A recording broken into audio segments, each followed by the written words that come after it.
Okay, ఇవాళ నమస్కారం అండి. ఇవాళ ఎన్ఆర్ఐస్ గురించి, ఎన్ఆర్ఐస్ ఆలోచన విధానం, ఎన్ఆర్ఐల భారతదేశం, ఆంధ్రప్రదేశ్లో ఎన్ఆర్ఐస్ యొక్క సేవలు వినియోగించుకోవటంలో ఈ ప్రభుత్వం ఏ విధంగా వైఫల్యమైందన్న విషయాన్ని మీ ముందుకు తీసుకురావడానికి నేను ప్రయత్నిస్తున్నానండి. ఇవాళ ఆంధ్రప్రదేశ్లో జరుగుతున్నటువంటి పరిస్థితులు, ఈ వ్యవహారాలు చూస్తుంటే చాలా బాధ కలుగుతుంది. ఎందుకంటే భారతదేశ అభివృద్ధిలో, తర్వాత రకరకాల సవాళ్ళ పరిష్కారంలో ఎన్ఆర్ఐల పాత్ర చాలా ముఖ్యంగా ఉంటుంది. ప్రవాస భారతీయులు వివిధ దేశాలలో కీలకమైన పదవుల్లో ఉన్నారంటే వాళ్ళు చేసిన కృషి, వాళ్ళు కష్టపడిన కష్టం, వీటన్నిటిని కూడా మనం గుర్తించాలి. ఇవాళ భారతదేశంలో మన మౌలిక సదుపాయాలు కానీ, ఇతర సామాజిక, వైద్యంతో పాటు ఇతర రంగాల్లో దేశం ఆర్థికంగా మెరుగుపడటానికి, రాష్ట్రం ఆర్థికంగా అభివృద్ధి చెందటానికి కూడా ఈ ఎన్ఆర్ఐల పాత్ర చాలా ఉంటుంది. ఇవాళ ఈ రాష్ట్ర ప్రభుత్వం ఎన్ఆర్ఐలని నెగ్లెక్ట్ చేస్తూ, ఎన్ఆర్ఐలతో వచ్చే ఇన్వెస్ట్మెంట్స్ 20 నెలల్లో ఈ రాష్ట్రంలో ఎటువంటి ఇన్వెస్ట్మెంట్స్ రావటం జరగలేదు. అది మీ అందరికీ కూడా తెలుసు. ఎందుకంటే హ్యాపీ నెస్ట్ కానీ ఒకే ఒక్క రోజు, ఒక గంటలో 2200 అపార్ట్మెంట్స్ వేలం ఆక్షన్లో పెడితే వెళ్ళిపోవటం జరిగింది. అలాంటిది ఇవాళ ఆ ప్రాజెక్ట్ ఎక్కడుందో ఎవరికి అర్థం కాదు. అదేవిధంగా ఇతర ప్రాజెక్టులు ఇవాళ ఆంధ్రప్రదేశ్లో కానీ, వైజాగ్, విజయవాడ, ఇటు మంగళగిరి తీసుకుంటే రకరకాల ఐటీ కంపెనీలు ఉన్నాయి. మేధా టవర్స్ ఆ రోజున సెకండ్ ఫేజ్ వాళ్ళ దగ్గర ఉన్నటువంటి టోటల్ స్పేస్ ఫిల్ అయిపోయి సెకండ్ ఫేజ్కి వెళ్ళే పరిస్థితి ఉంది. ఐటీ మంత్రిగా మన నారా లోకేష్ గారు ఉన్నప్పుడు ఆయనతో పాటు 3-4 ఈ ఐటీ కంపెనీలు ఓపెనింగ్కి వెళ్ళటం జరిగింది. ఆయన అక్కడ సెకండ్ ఫేజ్ శంకుస్థాపన కూడా చేశారు. ఇవాళ మేధా టవర్స్లో చూస్తే అంతా ఖాళీగా ఉంది. అదేవిధంగా ఇక్కడ ఏపీఎన్ఆర్టీ టెక్ పార్క్ అంతా ఖాళీగా ఉంది. మంత్రులు వీళ్ళు అమరావతిని శ్మశానం అంటున్నారు, కానీ ఇవాళ నిజమైన శ్మశానం కనబడుతుంది ఏపీఎన్ఆర్టీ టెక్ పార్కు, మేధా టవర్స్. తర్వాత ఇవాళ హెచ్పిసిఎల్ ఎక్కడికి పోయింది, తర్వాత ఇతర కంపెనీలు వైజాగ్లో రిలయన్స్ డేటా సెంటర్ కానీ, అదేవిధంగా అదానీ డేటా సెంటర్ కానీ, రిలయన్స్ కంపెనీలు కానీ, ఇవన్నీ కూడా పక్క రాష్ట్రాలకి వెళ్ళిపోవడం జరిగింది. ఈ రాష్ట్రంలో అభివృద్ధి అనేది శూన్యం. ఎందుకంటే వాళ్ళకి ఇవ్వాల్సినటువంటి 20 నెలల బట్టి వాళ్ళకి ఇవ్వాల్సిన సబ్సిడీలు ఇవ్వకపోతుంటే కంపెనీలన్నీ కూడా మూసేసుకునే పరిస్థితి వచ్చింది. ఆ రోజున నారా చంద్రబాబు నాయుడు గారు 1995లో ముఖ్యమంత్రి అవ్వంగానే ఆయన ప్రైవేట్ ఇంజనీరింగ్ కాలేజీలను పెడతానికి అనుమతి ఇచ్చి, ప్రైవేట్ ఇంజనీరింగ్ కాలేజీలో పిల్లలు 4 ఏళ్లలో బయటకు వస్తే, అంటే ఇంజనీరింగ్ స్టూడెంట్స్ అనే ముడిసరుకు బయటకు వస్తుంది. ఈ ముడిసరుకును ఉపయోగించుకోవటానికి పెద్ద మన కంపెనీలు, కావలసినటువంటి కంపెనీలు ఏ విధంగా ఉండాలి అనే దాని మీద ఆలోచన చేసి ఆ రోజున ఐటీకి హైటెక్ సిటీ అనేది ప్లాన్ చేయడం జరిగింది. దీంట్లో నుంచి వచ్చినటువంటి ఇంజనీరింగ్ కాలేజీల్లో నుంచి పాస్ అవుట్ అయ్యి బయటకు వచ్చినటువంటి వ్యక్తులందరూ కూడా అక్కడ ఉన్నటువంటి హైటెక్ సిటీ ఆ ఏరియాలో వాళ్ళకి ఉద్యోగ అవకాశాలు దొరికినాయి. అమీర్పేట అనేది ఒక పెద్ద ట్రైనింగ్ సెంటర్గా నీకు రాత్రి కానీ 24 గంటలు ఒకే రకంగా ఉంటుంది. న్యూయార్క్ సిటీలో ఆ విధంగా మనం చూస్తాం. ఎందుకంటే ప్రపంచంలో ఎక్కడా కూడా నిద్రపోని సిటీ న్యూయార్క్ అని అంటారు, అదేవిధంగా తర్వాత లాస్ ఏంజల్స్ అంటారు.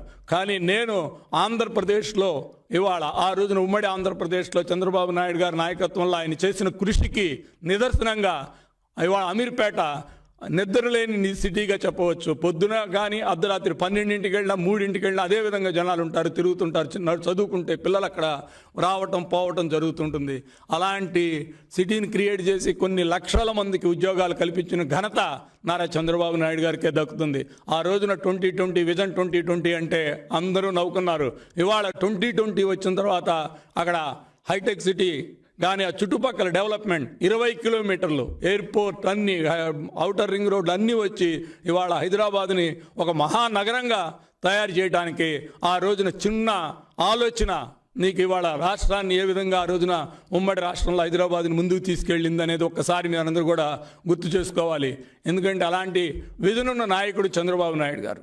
అదేవిధంగా ఈ రాష్ట్రం విడిపోయిన తర్వాత ఇక్కడికి వచ్చినప్పుడు ఎట్లా ఏం చేయాలి అనే ఆలోచనతో ఆయన అప్పుడు ఇక్కడ ఐటీ రంగాన్ని అభివృద్ధి చేస్తే అన్ని రకాలుగా అభివృద్ధి చెందుతున్న ఆలోచనతో ఆయన ఇక్కడ ఐటీ రంగానికి కావలసినటువంటి సదుపాయాలు కల్పించడం జరిగింది. అందుకనే లోకేష్ గారిని కూడా ఐటీకి మంత్రిగా చేయడం కూడా జరిగింది. ఆయన ఆలోచన, చంద్రబాబు నాయుడు గారి ఆలోచన విధానంతో లోకేష్ గారి నాయకత్వంలో ఆ రోజున ఈ ముందుకెళ్తున్నప్పుడు ఇక్కడ ఐటీ టెక్ పార్కులు, అమరావతిలో కూడా మంగళగిరి పక్కనే మనకు ఉన్నటువంటి ఐటీ టెక్ పార్క్లో 36 ఐటీ ఇన్స్టిట్యూట్స్ వచ్చినాయి, ట్రైనింగ్ ఇన్స్టిట్యూట్స్. ఎందుకంటే ఇక్కడున్న వ్యక్తులు చదువుకున్న తర్వాత హైదరాబాద్ పోతే మళ్ళీ బ్యాక్ రారన్న ఉద్దేశంతో ఆ రోజున ఇక్కడే ఐటీ కంపెనీలు, ఐటీ ట్రైనింగ్ ఇన్స్టిట్యూట్స్ కూడా పెట్టాలని చెప్పి ఆలోచన చేస్తే 36 కంపెనీలు మన అమీర్పేట నుంచి తీసుకొచ్చి పెట్టడం జరిగింది. బెంగళూరు నుంచి కూడా కంపెనీలు తీసుకొచ్చి పెట్టడం జరిగింది. అదేవిధంగా అదానీ డేటా సెంటర్ వైజాగ్లో, హెచ్పిసిఎల్ వాళ్ళు, రిలయన్స్ గ్రూపులు, మేధా టవర్ అంతా ఫుల్ అయిపోయి చివరికి విజయవాడలో నేను నారా చంద్రబాబు నాయుడు గారు ఓపెనింగ్కి ఆ రోజు నేను కూడా వెళ్ళడం జరిగింది. ఆ రోజున 9 నుంచి 10 కంపెనీలు, చిన్న బిల్డింగుల్లో కూడా దగ్గర ఒక 8-9 బిల్డింగులు, విజయవాడ, గుంటూరులో కూడా ఐటీ కంపెనీలు పెట్టడం జరిగింది. ఇవన్నీ వాళ్ళు ఏమైపోయినాయి, ఎక్కడికి తీసుకెళ్లారు? ఈ అభివృద్ధి అంతా ఏమవుతుంది? ఒక్కసారి మీరు ఆలోచన చేసింది. 20 నెలల్లో ఈ రాష్ట్రంలో ఎక్కడన్నా ఒక్క ఇన్వెస్ట్మెంట్ వచ్చిందా మీరు చెప్పండి.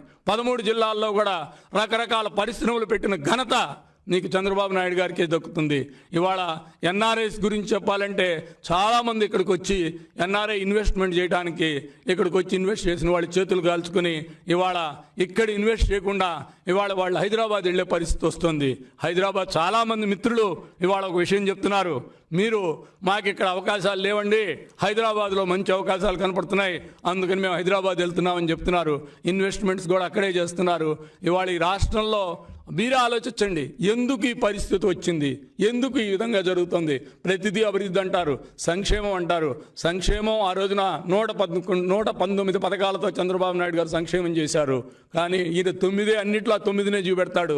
ఇలాంటి పరిపాలన కావాలా అని ఎన్ఆర్ఐలు ఒక్కసారి ఆలోచించుకొని మీరు ఎందుకు తెలుగుదేశం పార్టీకి ఓటేయాలి, ఎందుకు తెలుగుదేశం పార్టీకి ఓటేయాలని మరొకసారి మీరు ఆలోచిస్తూ, ఎన్ఆర్ఐలు ఇక్కడ ఉన్నటువంటి ఇక చదువుకున్న వ్యక్తులు ఇవాళ రాష్ట్రంలో జరుగుతున్న పరిస్థితులు మీ అందరికీ కూడా తెలుసు కాబట్టి ఒక్కసారి ఆలోచన చేసి మీ ఓటుని మున్సిపాలిటీల్లో మీ రేపు రాబోయే ఎలక్షన్లో మీ ఓటుని ఎవరికి వేయాలి అనేది ఆలోచన చేయండి.